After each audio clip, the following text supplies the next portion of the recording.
but Aaron has written the first draft and needs to work on it. And it was only a 2-day reading. And we feel that the demands of what he's written are too hard to navigate for an 8-year-old, and he won't be able to learn what he needs to learn.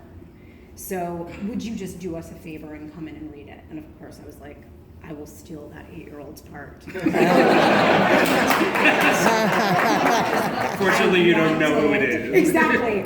So it's a stranger that you don't need to know. And the truth is, it was so dense as we were reading it. I was like, if there's an 8-year-old who can make sense of this paragraph, like, best of luck to them. I was like, wait, what is this? And I was just listening to an interview with Aaron where they were asking about, adapting Harper Lee's words, and he was like, the thing that we really have in common is that she loves a run-on sentence with a lot of parentheticals. And I was like, it's true, like she does and he does. And they were able to sort of, he found a way to, maintain what she had written and also use, put his own voice into it as well. Right. On April 1st, you posted on Facebook, I spent this past Monday in DC with some of the cast members from To Kill a Mockingbird. Nancy Pelosi hosted us, and we got to perform scenes from the show for 450 school students at the Library of Congress. So what was that? I mean, it was, even when that invitation came where they said, Nancy Pelosi has invited the cast to come and do a few scenes from the play, and I feel like one of the driving forces of my childhood, like there were two driving forces, and one was like my love of the theater, and the other was my parents' dedication and commitment to social justice. And when your parents care about something as much as they cared about it, you cannot help but absorb some of that.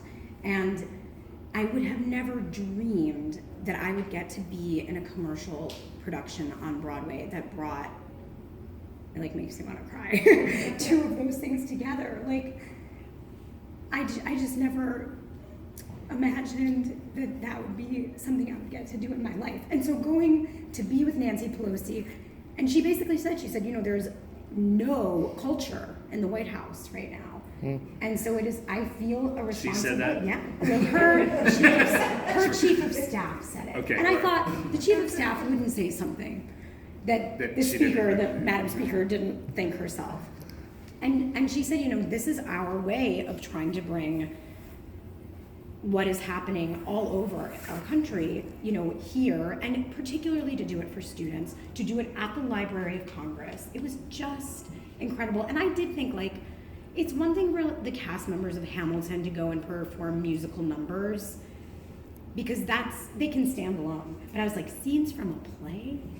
That seems a bit boring to me. If I was a young student watching a show, it's like, what is this? And it's not linear, like we're jumping around. And it's a testament, I think it's a testament to Harper Lee and to Aaron Sorkin that they went bananas. Again, like they were immediately engaged and so generous about what we did. And that in fact, these scenes could stand alone, that they didn't need to be part of a 3-hour evening. But then, also that night Nancy Pelosi hosted us, or I guess, I'm not sure that she did, but there was like a DC fancy political hang. I got to meet Nina Totenberg from NPR, which I was like, oh my God. So like all of these people that I've admired from afar that I never imagined I would ever be in the same orbit of, that I was, suddenly in a room with them, and then they were watching, this performance the next day. It has been an experience of my life, of like my lifetime, that I know I will look back and be like, I got to do that. And I know